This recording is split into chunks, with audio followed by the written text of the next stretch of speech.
انا كانت عندي نيه انني انا نخرجها بالعاني من ديك لا سوسيتي، او درت داك الجيست بالعاني باش تخرج من الشركه. اوكي شي عطاتني داك الطابلو فيه كنا لابسين التوني ديال الشركه اللي كنت انا خدامه فيها.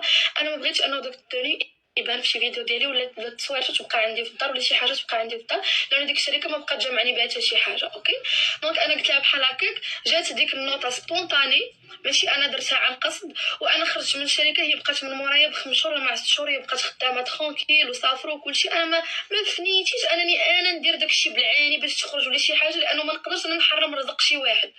انا بدوري كي كشفت انني راسي زعما بديت كنقول لك ما انا بصح السباب باش خرجت ديك الهضره من فمي وجراو عليها وداكشي. شنو درت انا؟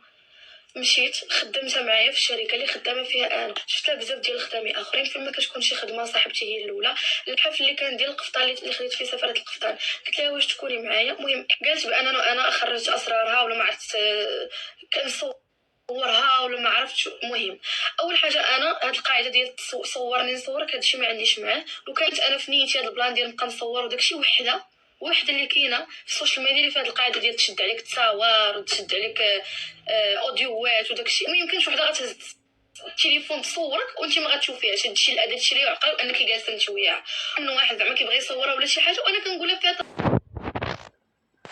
عندك مشكل مع شي واحد علاش كتجبديني انا ما عرفتش.